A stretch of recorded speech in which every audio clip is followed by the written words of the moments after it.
नमस्कार दोस्तों, मैं हूं आपका दोस्त, आपका साथी हेमंत मोहन। तेरी मेरी कहानी सीरीज के आज के अंक में हम आपको सुनाएंगे कोरोना से लड़ाई में सबसे बड़े हथियार की कहानी, आत्मविश्वास की कहानी। जी हाँ दोस्तों, आत्मविश्वास वो हथियार है जिससे हम कोरोना वायरस को हरा सकते हैं, ठीक वैसे ही जैसे आज की कहानी के नायकों ने हराया और बन गए कोरोना योद्धा। तो सुनते हैं आज की कहानी, आत्मविश्वास।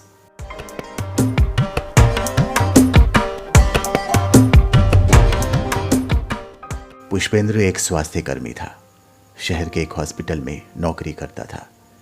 पिछले कई दिनों से वो लगातार कोरोना पेशेंट की देखभाल में लगा रहता था। एक दिन एक कोरोनाग्रस्त मरीज की मृत्यु पुष्पेंद्र के सामने हो जाती है। उसने उस मरीज की देखभाल की थी, इसलिए बहुत भयभीत हो गया था। हॉस्पिटल के सभी कर्मचारियों का कोरोना टेस्ट हुआ। उसमें पुष्पेंद्र पॉजिटिव निकला तो वो और भी डर गया। उसे लगने लगा कि अब तो सब कुछ खत्म हो गया, अब वो जिंदा नहीं बचेगा। अपने साथ साथ घर परिवार के बारे में सोच सोच कर वो रोने लगा। उसकी ऐसी हालत देखकर उसके साथियों ने और डॉक्टरों ने हिम्मत बंधाई, सकारात्मक सोचने के लिए कहा। थोड़ी देर बाद पुष्पेंद्र को बात कुछ समझ में आ गई। अब जब कोरोना संक्रमित हो गया हूं तो रोने धोने से काम नहीं चलेगा, इसका मुकाबला तो करना ही होगा। उसने मन ही मन निश्चय किया कि अपने परिवार की खातिर, स्वयं अपनी खातिर उसे ठीक होना ही होगा। डॉक्टर के निर्देशों का पुष्पेंद्र ने गंभीरता से पालन किया, मन में विश्वास बनाए रखा और अंततः उसने कोरोना को हरा दिया।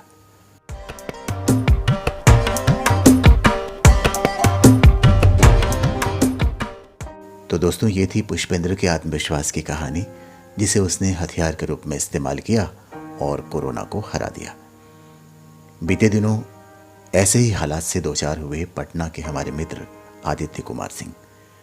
आदित्य जी दुर्भाग्यवश कोरोना पॉजिटिव हो गए, लेकिन अपने आत्मविश्वास से, अपनी इच्छा शक्ति से उन्होंने कोरोना को मात दे दी है और बन गए हैं कोरोना फाइटर।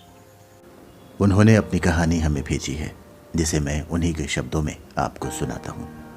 यकीन है दोस्तों कि आदित्य जी की ये कहानी हम सबकी ताकत बनेगी।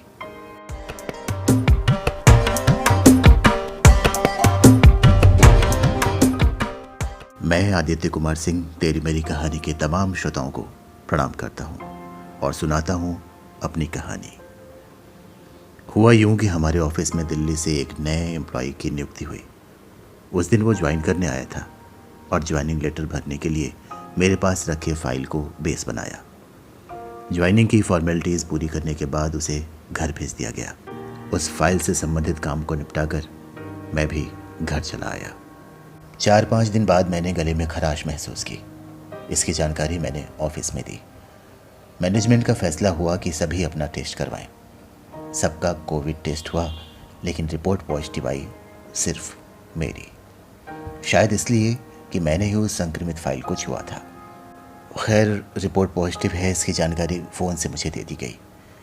मैं कोविड पॉजिटिव हो गया हूँ, यह सुनते ही ऐसा लगा कि सब कुछ ख़त्म हो गया। मेरी पत्नी रोने लगी। हम दोनों की मनस्थिति ख़राब हो गई। लेकिन अगले ही पल मैंने अपनी पत्नी को ढांढस बंधाया और स्वयं को कोरोना से लड़ने के लिए तैयार किया।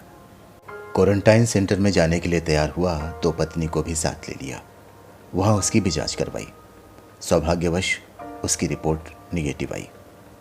मैं जब क्वारंटाइन सेंटर में जाने लगा तो एक बार फिर ऐसा लगा कि पता नहीं वापस आ पाऊंगा या नहीं। कातर निगाह से निहारती मेरी पत्नी की आंखों में आंसू थम नहीं रहे थे।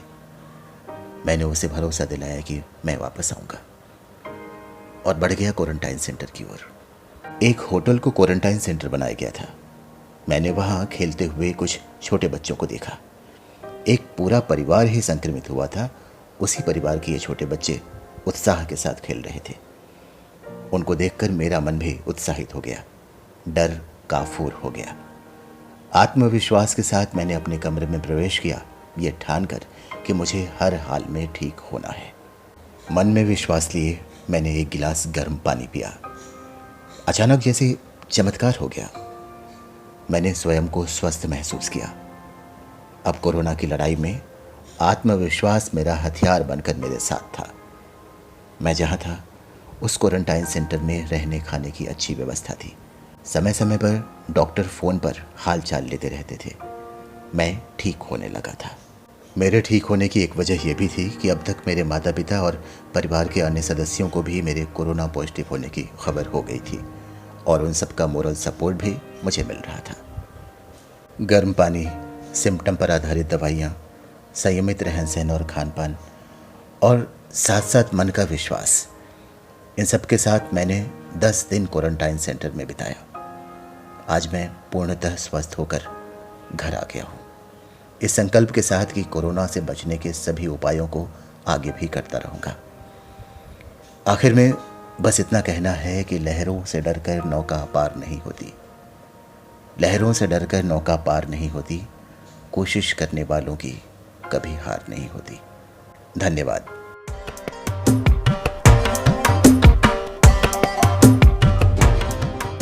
तो दोस्तों, कहना ये है कि कोरोना संकट से पूरा विश्व जूझ रहा है।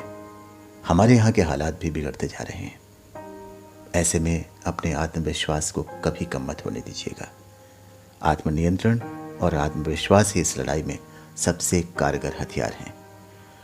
कोरोना वायरस अटैक न कर सके, इसके लिए आत्मनियंत्रण करना आवश्यक है, यानी मास्क, हाथों की सफाई और सोशल डिस्टेंसिंग के नियमों का पालन करना हितकर होगा।